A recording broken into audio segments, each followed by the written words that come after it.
Bismillahirrahmanirrahim. Assalamualaikum warahmatullahi wabarakatuh.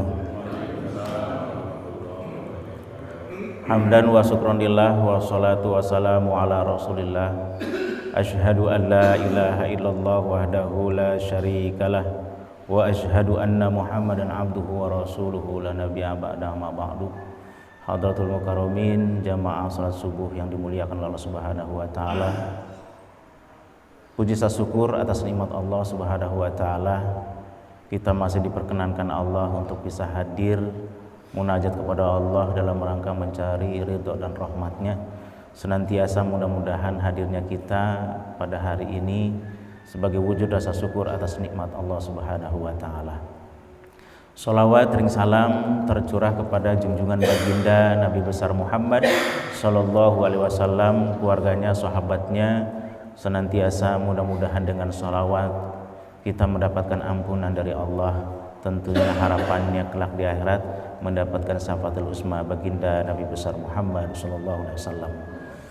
Jamaah yang berbahagia, kini kita sudah memasuki tahun baru Hijriah 1444 Hijriah.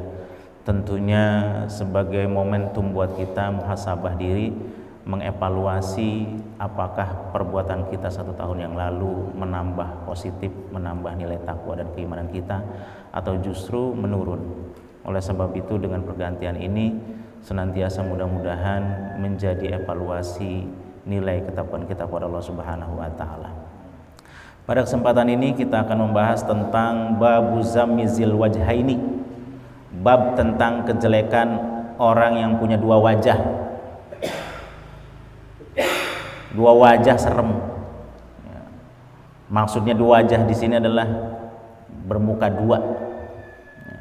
Kalau ngomong sama si A begini, ngomong sama si B begini. Dan juga bab terkait dengan keharaman berbohong. Beberapa bulan ini kita sering disajikan berita-berita yang mengkhawatirkan buat generasi kita. Dipertontonkan tokoh-tokoh yang sebagai menjadi tuntutan, sebagai uswah buat generasi kita. Justru yang dipertontonkan adalah perbuatan-perbuatan yang kurang baik. Dikhawatirkan itu tertanam mindsetnya kepada generasi kita. Bila mana ada permasalahan, klimaks permasalahan itu dengan cara yang negatif, tidak cara dengan yang hikmah. Bismillahirrahmanirrahim. Bab tentang masalah kejelekannya bermuka dua. Allah Subhanahu wa taala berfirman di dalam surah An-Nisa ayat 108. A'udzubillahi minasyaitonirrajim. Bismillahirrahmanirrahim.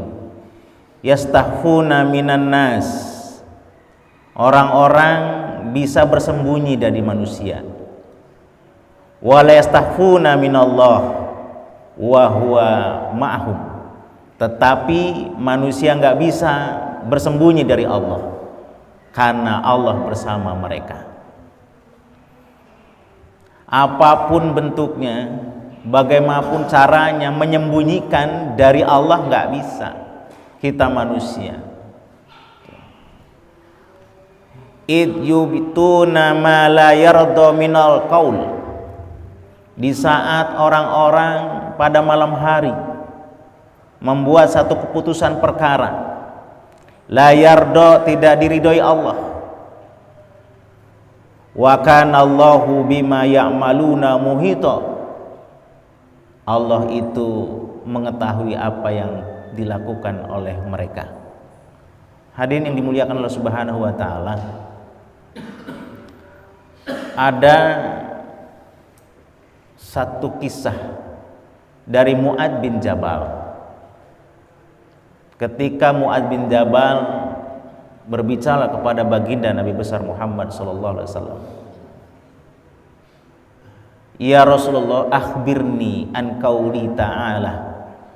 Rasulullah, tolong ceritakan maksud dari ayat Al-Qur'an yang berbunyi yauma yunfahu fi sururi fatatuna afwaja. Rasulullah mendengar ayat ini menangis sampai air matanya membasahi bajunya. Mu'adz bin Jabal bingung, kenapa wahai Rasulullah mendengar ayat ini kau menangis begitu dahsyatnya? Apa kata Rasulullah? Wahai Mu'adz bin Jabal, kamu bertanya tentang umatku permasalahan yang paling besar, karena pada hari kiamat umatku akan dibagi menjadi 12 golongan. Jadi yauma yunfahu fi suri fatatuna afwaja, ketika sangkakala ditiupkan saat itu, fatatuna afwaja, maka orang-orang itu berbaris menjadi 12 kelompok pada saat itu.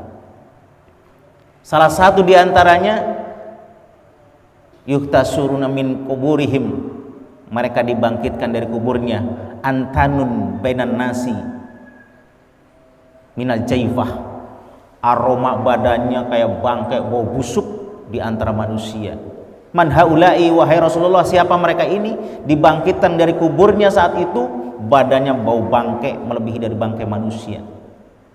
Mereka adalah yaktumuna minal ma'asi minallah, mereka yang menyembunyikan kemaksiatan dari Allah Subhanahu wa taala.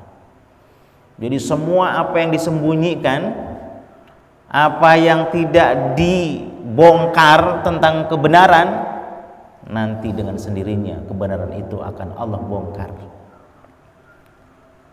Jamaah yang dimuliakan oleh Allah Subhanahu wa taala, bahkan Allah Subhanahu wa taala menambahkan, ma yalfadhu min qaulin illa ladaihi raqibun atid, tidak ada satu ucapan pun yang kita ucapkan melainkan di samping kita ada raqib atid, dicatat semua Pak.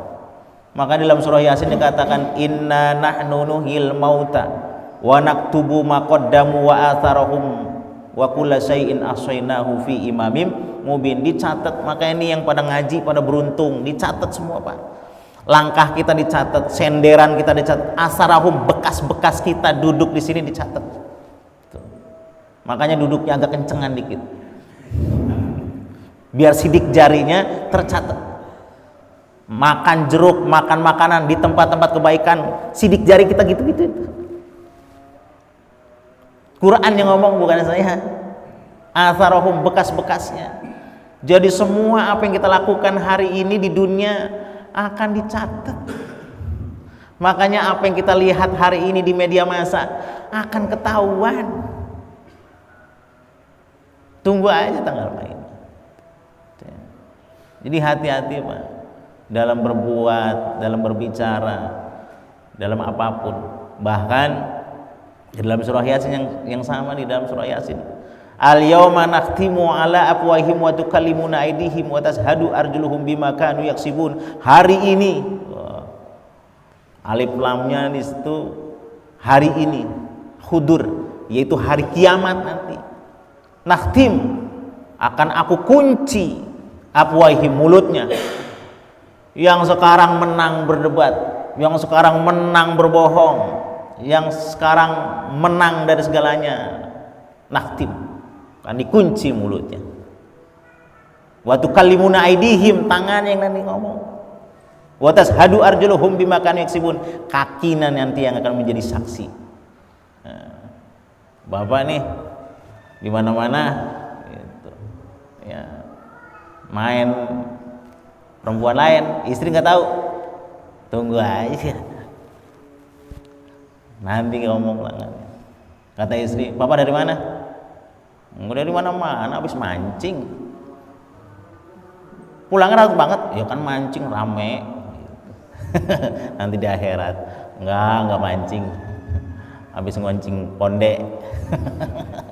Tangannya ngomong.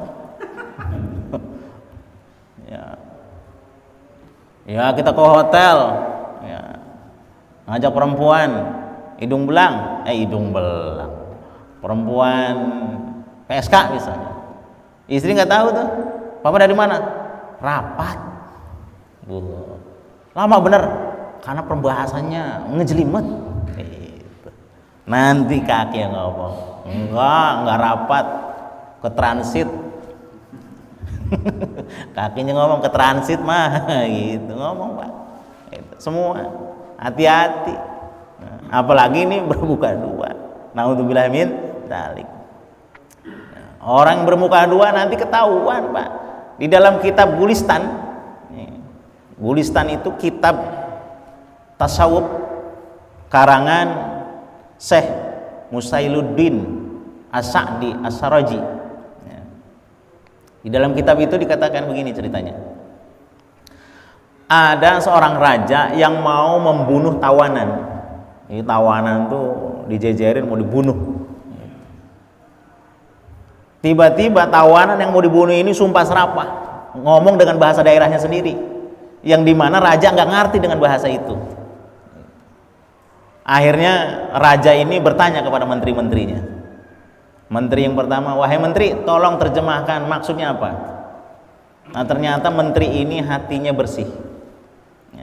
Apa katanya? Wahai raja, orang ini berkata bahwa Allah pernah berfirman, orang yang menahan amarahnya, yang memaafkan manusia, maka ganjarannya surga. Wah, tersentuh hati si raja. Akhirnya dia nggak berani dan tidak jadi membunuh tawanan tadi. Menteri yang berikutnya datang, kucuk. Bagaimana menurut kamu? Maaf raja, orang ini nggak ngomong seperti itu. Raja ini sumpah serapah yang paling keji di hadapan raja. Wah, gusar raja ini mendengar kata-kata itu. Tapi sang raja berkata, wahai menteriku, kebohongan yang disampaikan sama menteri ini aku bisa sangat terima ketimbang kebenaran yang kamu ungkapkan hari ini dengan nyata. Karena menteri ini tujuannya adalah baik, sedangkan kamu walaupun jujur berbicara kebenaran tapi tujuannya mencari muka. Ketahuan sampai di mana. Jangan bermuka dua. Naudzubillahi min dzalik. Kemudian hadis dari Abi Hurairah. Wan Abi Hurairah radhiyallahu anhu qala qala Rasulullah sallallahu alaihi wasallam, tajiduni an-nasa ma'adin. Nanti kita akan mendapatkan manusia seperti barang tambang. Bermodel-model, bermacam-macam. Ada yang bernilai, ada yang enggak. Hiyaruhum fil jahiliyah. Orang yang paling baik di zaman jahiliyah. Hiyaruhum fil Islam idza faqahu. Mereka adalah yang saat itu masuk Islam dan memahami tentang nilai-nilai agama. Itu saat itu orang yang paling bagus di zaman jahiliyah. Kemudian wa tajiduna khiyarun nasi fi hadza sya'ni. Kamu nanti akan mendapatkan manusia terbaik di era ini, di era tentang perkara agama. Nanti akan kamu jumpai asyadduhum lahu karahiyatun. Mereka adalah yang dulu pernah membenci Islam, paling gedeg sama Islam, tapi begitu dapat hidayah masuk Islam, nilai takwanya makin bertambah, makin cinta kepada Islam, makin sayang kepada Islam, makin berani mengatakan benar demi agama Islam. Kalau dulu siapa? Umar bin Khattab. Umar bin Khattab pedangnya aja jangankan pedangnya Pak, Umar bin Khattab, bekas garisan pedangnya aja gubernur takut. Pernah ada satu kisah, ya, orang non muslim, ya, dalam kondisi yang miskin, tiba-tiba gubernur ini di bawah pemerintahan Umar bin Khattab mau meratakan rumah ini karena mau dibangun sebuah gedung besar. Oh sekarang mah apartemen mungkin barangkali. Akhirnya sang non muslim ini mengadu, ingin mencari keadilan. Biasanya kalau gubernur ada atasannya, siapa? Presiden. Maka dia lari ke atasannya, yaitu Umar bin Khattab. Wahai Amir Mukminin, saya minta keadilan. Kenapa? Karena rumah saya mau digusur karena mau dibangun sebuah pembangunan oleh gubernur. Langsung ambil tulang. Bingung nih orang, suruh ngambil tulang, diambil tulangnya, diambil pedang, set, nih kasih gubernurnya. Dia bingung, saya di sini mau laporan, kok dikasihnya cuma tulang, pokoknya bawa aja. Dibawa tuh tulang, cuma garis doang begitu. Begitu dikasih tulang itu gubernur langsung minta maaf, diriin lagi, kagak jadi kita gusur. Tuh, luar biasa Umar bin Khattab. Tapi begitu masuk Islam, siapa yang menantang Islam akan ku tebas lehernya. Dulu siapa yang masuk Islam beda. Kalau sekarang ketemu orang gitu Pak, banyak Pak. Justru orang-orang yang mu'alaf itu yang cinta pada Islam, berani untuk membela Islam. Justru sekarang ini banyak orang-orang Islam yang munafik, yang bermuka dua, demi apa? Demi karir dan jabatan. Ini yang menjadi kehancuran umat Islam. Maka kita berdoa pada Allah Subhanahu wa taala agar kita terhindar dari dua wajah atau bermuka dua. Babu tahrimil kadbi, bab haramnya berbohong. Qala Allah Ta'ala fi kitabil karim, wala takfu ma laisa laka bihi ilmun. Jangan mengikuti sesuatu yang kita tidak tahu tentang itu. Jadi jangan kita mendengar sesuatu langsung share, dikit-dikit share, belum tentu kejelasan share-nya itu. Kayak kemarin kasus itu ada tokoh agama, tokoh yang suka khitan tuh, orang yang masih seger, tiba-tiba ada yang nge-share bahwa beliau meninggal dunia, padahal namanya doang sama, di-share ke sana kemana, rame kan gitu. Jadi sesuatu yang kita belum tahu, belum jelas, jangan langsung kita sampaikan. Kenapa? Inna sam'a wal basar wa fu'ada kullu laika anhu mas'ulan. Karena pendengaran kita, mata kita, hati kita akan dipertanggungjawabkan di hadapan Allah Subhanahu wa taala. Jadi kulil haqqa walau kana muron, katakan yang benar. Ya, jangan pura-pura. Hati-hati. Semua akan dipertanyakan, akan dipertanggungjawabkan. Yang kemarin janji katanya bla bla bla bla, kalau nanti terpilih bla bla bla bla. Ternyata sampai dipilih enggak bla bla bla, mas'ulan nanti. Mana katanya? Seperti itu, Pak. Enggak boleh berbohong. Wa an Ibnu Mas'ud radhiyallahu anhu qala Rasulullah sallallahu alaihi wasallam. Dari hadis Ibnu Mas'ud radhiyallahu anhu, qala berkata Ibnu Mas'ud, qala Rasulullah sallallahu alaihi wasallam, bersabda Rasulullah sallallahu alaihi wasallam, inna sidqa yahdi ilal birr, bahwa kebenaran, kejujuran itu membawa kepada kebaikan. Wa innal birra yahdi ilal jannah, sedangkan kebaikan itu membawa kita kepada ke surga. Wa innar rajula yasduku, sesungguhnya seorang laki-laki yang apabila dia jujur, hatta yuktaba indallahi shadiqan, maka dia tercatat di hadapan Allah menjadi orang yang jujur. Wa innal kadhiba yahdi ilal fujur, kebohongan itu mendekatkan kepada kemurkaan, kedurhakaan. Wa innal fuzur yahdi ilan nar, sedangkan kedurhakaan itu mendekatkan kepada neraka. Wa innar rajula yakzibu hatta yuktaba indallahi kadzaba, maka orang yang berbohong akan dicatat di hadapan Allah, di sisi Allah dia itu pembohong. Ada waktunya. Orang bohong sekali pasti wajib bohong yang kedua. Kenapa? Karena akan menutupi bohong berikutnya. Ya. Orang bohong beda, orang yang biasa bohong sama orang yang jarang bohong. Kalau orang yang sering bohong profesional, agak susah mengidentifikasinya. Kalau orang yang nggak biasa bohong, dia bohong ketahuan. Satu, matanya itu kalau ditatap nggak berani natap, dia merem. Makanya anak kita kalau yang pernah bohong itu, kalau kita tatap begini dia langsung nunduk, Pak. Kadang-kadang lirik kanan, lirik kiri, berarti anak kita tuh bohong tuh.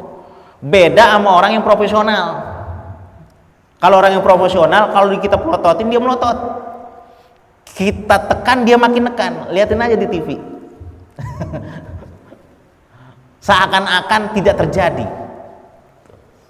Dan semakin dia ditantang, semakin mencari informasi bagaimana cara menutupi kebohongan itu. Makanya bergonta-ganti informasinya. Habis begini, habis begini. Karena memang bohong pertama wajib kudu mesti mau nggak mau harus menutupi bohong berikutnya. Contoh misalnya, anak kita berangkat sekolah. Ternyata begitu masuk sekolah, dia nggak sekolah, dia justru main ke PlayStation. Keluar. Berarti berbohong nggak sama kita? Berbohong. Karena apa? Dari rumah dia berangkat ke sekolah, ternyata dia nggak ke sekolah. Pasti wajib dia berbohong kedua. Apa? Menutupi kebohongan yang pertama. Begitu ditanya, kamu tadi sekolah nggak? Kira-kira jujur nggak tuh anak? Nggak akan jujur. Pasti ngebohongin, ibunya menutupi bohong yang pertama. Saya sekolah tadi. Maka sekali kita berbohong, maka rangkaian bohong itu terus menunggu. Kalau sudah hidupnya bohong, apa yang terjadi? Maka yang terjadi adalah keberkahan itu akan hilang, maka semua yang sudah dibangun sedemikian rupa akan terjadi kehancuran. Makanya Rasulullah SAW pernah ditanya sama seseorang, wahai Rasul, saya ini ahli maksiat, saya ini seneng sama pelacur, hobi banget itu pelacur, minum-minum paling hobi saya. Cuma ada satu hal, kalau saya pengen masuk Islam, bagaimana caranya? Apa kata Rasul? Kamu mau lacur silakan, minum-minum monggo, cuma ada satu hal yang harus kamu jangan dilakukan. Apa? Al-kadbu, jangan bohong. Wah, enak bener masuk Islam ya.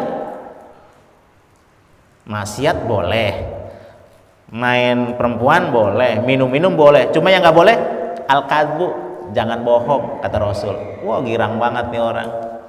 Ya, kerjaan sehari-harinya nggak dilarang, yang dilarang cuma al-kadbu, bohong. Berangkatlah dia. Suatu ketika dia masuklah ke hotel transit. Udah ada belum Rasul di zaman era itu transit? Banyak ya. Masuklah dia sewa tuh perempuan PSK, minuman udah disiapin, kamar udah di booking. Dia inget, ntar kalau gua pulang ketemu Rasul di jalan, kalau ditanya dari mana, kalau saya bilang habis dari pelacuran, saya malu karena saya udah masuk Islam. Kalau misalnya saya nggak bilang, saya bohong, luar biasa Rasulullah senjatanya cuma satu, jangan bohong, tepar saya gitu. Akhirnya apa? Masuk Islam kafah. Ini disebut namanya mau'izatul hasanah, nasihat dengan penuh kebaikan dan hikmah, nggak pakai pemaksaan. Makanya di dalam Islam kalau ada orang bertato, ya, bertobat, mau masuk Islam terus mau sholat, kebetulan babnya bab fikih, bab toharoh. Kata bab toharoh, katanya bahwa wudhu itu nggak boleh air wudhu terhalang sampai ke kulit. Ada tatonya, kata ustadznya nggak tahu, bakar tatonya, bakar tatonya. Emang kenapa? Karena itu nggak sah, bla bla bla begitu. Akhirnya dia kapok. Gue baru masuk Islam, gue baru lagi tobat, mau sembahyang, gue disuruh bakar. Oh gak ada gitu. Tapi bagian caranya biarin dia bertato mah, bagianin dulu bertato. Yang penting dia mau sholat dulu. Ya, yang penting dia mau sholat dulu. Ntar juga kalau imannya menambah, keimanannya kuat, insya Allah nggak pakai disuruh. Kalau dia paham, pasti disuruh, dia bakar sendiri gitu. Itu cara-cara yang mau'izatul hasanah bil hikmah gitu. Rasulullah pun sama. Rasulullah cinta kepada nilai-nilai leluhur, ya. Beliau menghargai nilai-nilai leluhur, ya kan? Apa nilai-nilai leluhurnya yang pernah dilakukan oleh zaman jahiliyah? Beliau juga senang, tapi dimodernisasi nilai-nilai keislamannya gitu. Contohnya apa? Puasa Asyura. Puasa Asyura itu kan budaya kebiasaan orang jahiliyah di zaman Nabi Musa alaihissalam. Ketika mereka berpuasa di bulan Asyura, Asyura itu kan dari Asyara, tanggal 10 bulan Muharram. Ditanya, kenapa kamu puasa 10 Asyura bulan Muharram? Karena kami terbebas dari Fir'aun, Nabi Musa alaihissalam. Dengan itu kami berpuasa. Nah, melihat itu Rasulullah bilang, kami lebih berhak. Maka umat Nabi Muhammad diperintahkan, disunnahkan untuk berpuasa di bulan Asyura, di bulan Muharram, tanggal 10 Muharram. Kemudian kata Rasulullah, untuk mengidentifikasi, membeda antara puasa Asyura kita dengan mereka, maka puasalah kamu sebelumnya atau setelahnya. Ada yang puasanya setelahnya, disebut namanya Tasyu'a, tanggal 9. Kemudian apa lagi? Akikah. Akikah itu budaya orang jahiliyah, yang dimana sebelum datang Islam mereka memang sudah akikah. Setiap bayi yang lahir dipotongin kambing, kemudian darahnya dipulun ke rambut. Dianggap itu nilai-nilai positif kata Rasulullah, maka dimodernisasi. Dengan cara apa? Dengan cara Islam yang sudah kita pahami sekarang tentang akikah. Seperti itu. Artinya Islam itu rahmatan lil alamin. Hadirin yang dimuliakan Allah Subhanahu wa taala, jadi bohong ini menjadi keharaman. Wa an Abdullah bin Umar bin As radhiyallahu anhuma. Hadis dari Abdullah bin Umar bin As radhiyallahu anhuma. Anna Nabi sallallahu alaihi wasallam, Nabi sallallahu alaihi wasallam bersabda, arba'un man kunna fihi kana munafiqan khalisan. Kalau ada 4 melekat pada diri kita, maka dia dimasuknya adalah termasuk munafik tulen. Ini kalau dalam 4 perkara yang dalam diri kita, dia termasuk munafik yang tulen, ya, munafik yang ulung. Wa man kanat fihi khoslatun min hunna kanat fihi khoslatan min nifakin hatta yada'aha. Walaupun tidak 4, hanya sebagian aja dari 4, maka dia sudah termasuk bagian dari sifat munafik. Apa itu dari 4? Idza utumina khona, kalau dikasih amanah khianat, ya, dikasih amanah, diberi kepercayaan dia khianat, dikasih jabatan dia khianat, dikasih kedudukan dia khianat, ya. Maka orang yang begitu masuk dalam kategori munafik. Wa idza hadasa kadzaba, kalau ngomong bohong. Tadi yang dikatakan orang bohong, matanya larak-lirik. Kalau ditekan yang profesional melotot ya. Kemudian apa lagi? Wa ija ahada qadara, kalau berjanji nggak pernah tepat. Kemarin ngomong begini, besok ngomongnya begini. Besok janjinya begini, ternyata kenyataannya begini. Kelihatan tuh. Kita bisa menilai tokoh-tokoh mana yang suka munafik. Kelihatan. Kemudian wa idza khosama fajaro, kalau debat, ini kalau debat nih, kalau debat tuh ribet. Kalau debat itu bahaya. Kalau debat itu nggak mau ngalah. Jadi kalau mau didebat nih, bagaimana caranya lawan bicaranya itu nggak bisa ngomong. Itu orang munafik. Coba aja kalau di tempat perdebatan di televisi. Nah, dia baru ngomong ditet gitu, seakan-akan orang yang jujur itu nggak dikasih kesempatan, karena memang dia ingin menutupi kebohongannya. Nah, di antara itu kalau masuk ke dalam sifat seseorang, walaupun hanya sebagian, dia merupakan bagian dari nifak, orang yang munafik, tidak sesuai antara apa yang disampaikan dengan apa yang jadi kenyataan. Yaitu. Hadirin yang dimuliakan oleh Allah Subhanahu wa taala. Jadi nggak boleh tuh bohong. Nah, lantas boleh nggak di situasi kondisi yang berbeda boleh bohong? Kalau tadi kan nggak boleh bohong. Di sini dikatakan babu bayani ma yajuju minal kadzbi. Bab menerangkan tentang boleh untuk berbohong. I'lam anal kadziba wa in kana asluhu muharraman. Bahwa ketahui yang namanya bohong itu akar dasarnya adalah muharram, haram. Dasarnya hukum bohong itu haram. Fayajuju fi ba'dil ahwali bisyurutin, dan dia bisa dibolehkan di situasi kondisi sesuai dengan ketentuan. Mana contohnya? Di sini dijelaskan anal kalama wasilatan illa maqasid. Ucapan omongan itu wasilah, jalan menuju tujuan yang ingin disampaikan. Fakulu maksudin mahmudin yumkinu tahsiluhu bi ghairil kadzib yahrumul kadzib. Kalau ucapan, kalimat atau sesuatu yang kita sampaikan, bila mana disampaikannya itu tidak harus berbohong sampai maksud yang kita sampaikan, fayahrumu al-kadzab, maka haram berbohong. Jadi kalau ada sesuatu yang kita sampaikan ke seseorang dan sesuatu yang kita sampaikan itu tanpa harus berbohong, mereka itu paham, maka bohong jadi haram. Tapi kalau sesuatu yang kita sampaikan, yang bila mana kita sampaikannya, kalau jujur nggak bisa sampai, tidak bisa jelas orang mendengarnya, jalan satu-satunya dengan berbohong, maka saat itu berbohong boleh. Bahkan bohong itu ada dua, ada yang boleh, ada yang wajib berbohong.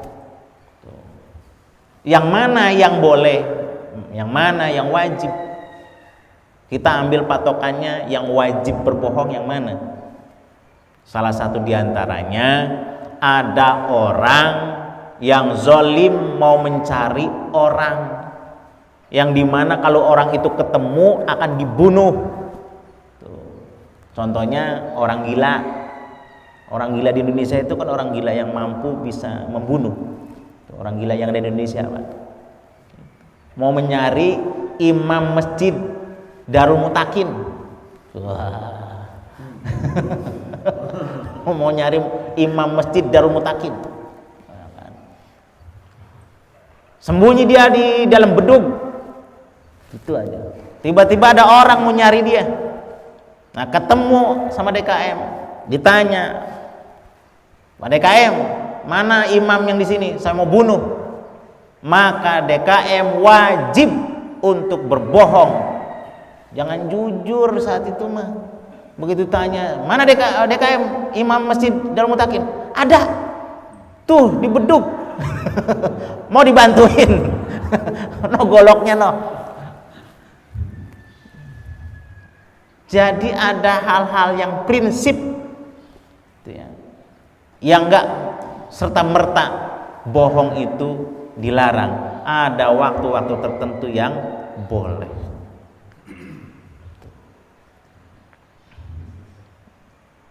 Terjadi nggak begitu Pak sekarang? Jadi. Kemudian apa yang menjadi dalil ulama membolehkan bahkan wajib berbohong pada kondisi tertentu tersebut?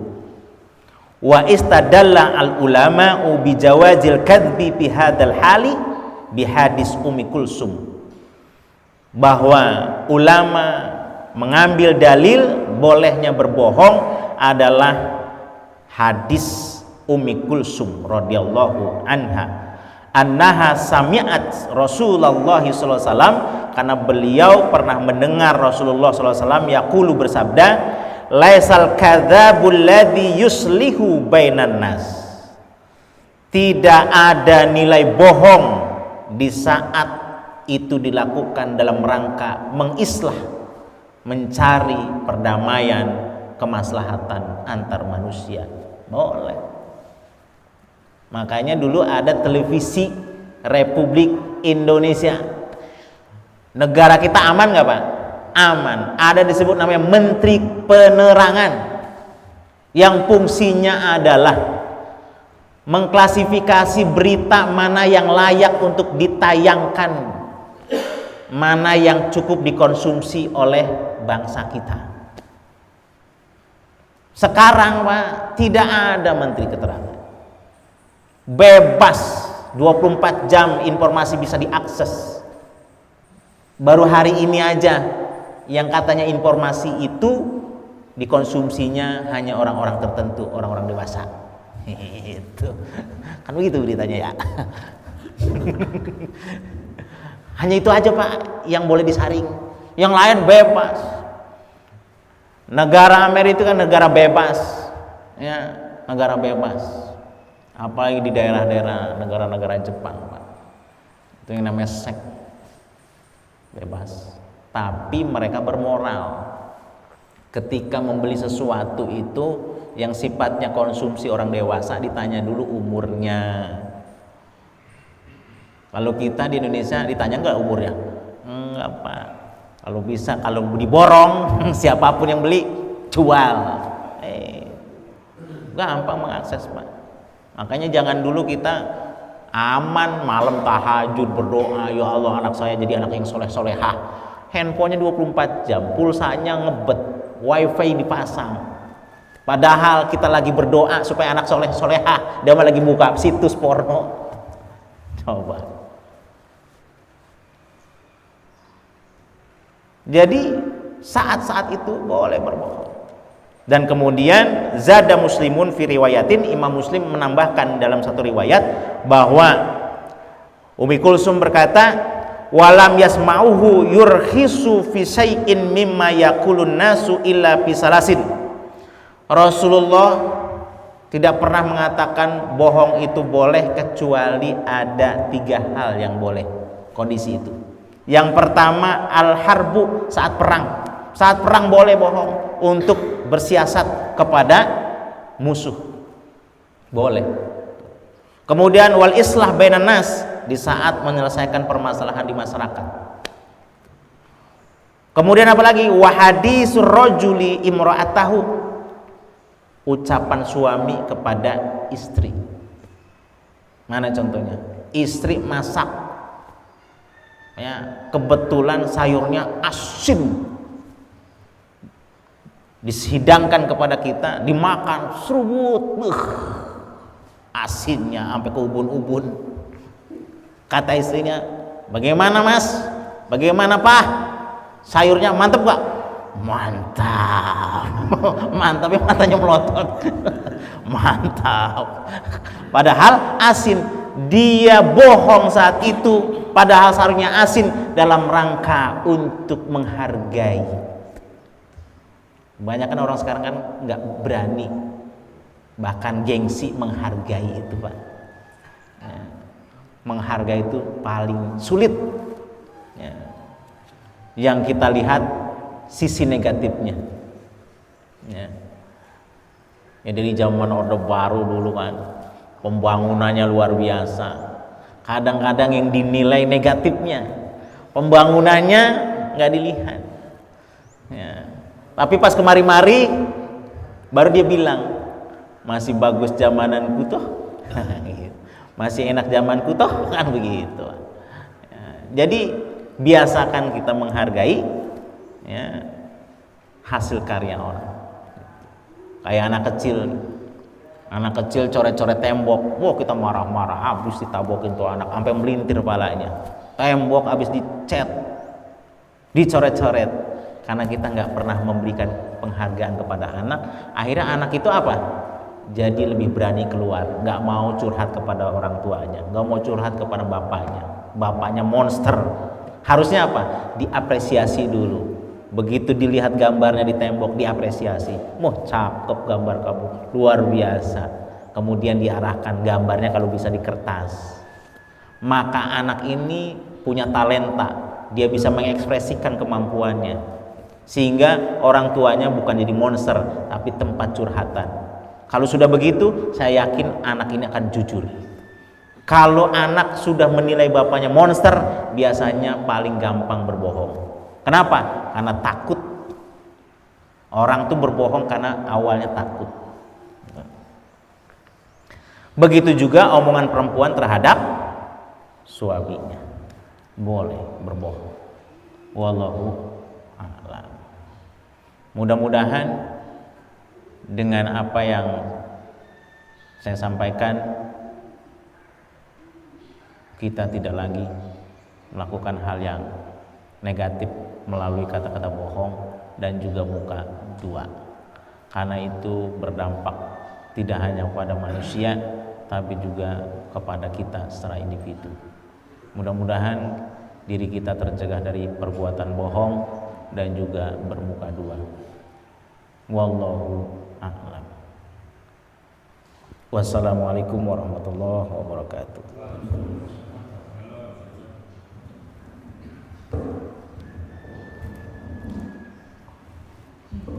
Mari sama-sama kita tutup dengan pembacaan doa. Kita baca surat Al-Fatihah terkhusus buat orang tua kita, saudara kita, tetangga kita, dan juga yang mewakafkan tanah ini.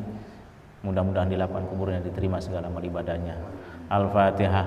A'udzubillahi minasyaitonirrajim. Bismillahirrahmanirrahim. Alhamdulillahirabbil alamin arrahmanirrahim maliki yaumiddin. Iyyaka na'budu wa iyyaka nasta'in ihdinas siratal mustaqim. Siratal ladzina an'amta 'alaihim ghairil maghdubi 'alaihim waladdallin. Amin. Hamdan syakirin, hamdan na'imin, hamdan yu'afi ni'ma wa yubaku majidah. Ya Rabbana lakal hamdu laka syukru kama yanbaghi li jalali wajhil karim wa 'azimi sultanik. Allahumma shalli wa sallim ala sayyidina Muhammadin wa ala ali sayyidina Muhammad.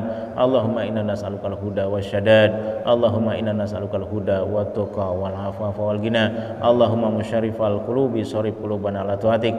Allahumma aftah lana abwabal khair wa abwabal barakah wa babal rizqi wa babal quwwata wa babal sihah wa babal afiyah wa babal jannah. Rabbana zalamna anfusana wa illam taghfir lana wa tarhamna lanakunanna minal khasirin. Rabbana hab lana min azwajina wa dhurriyyatina qurrata a'yun waj'alna lil muttaqina imama. Rabbana muqimas sholati wa min dzurriyyati rabbana wa taqabbal du'a. Rabbana atina fid dunya hasanah wa fil akhirati hasanah wa qina adzabannar. Subhana rabbika rabbil izzati amma yasifun wa salamun alal mursalin walhamdulillahi rabbil alamin.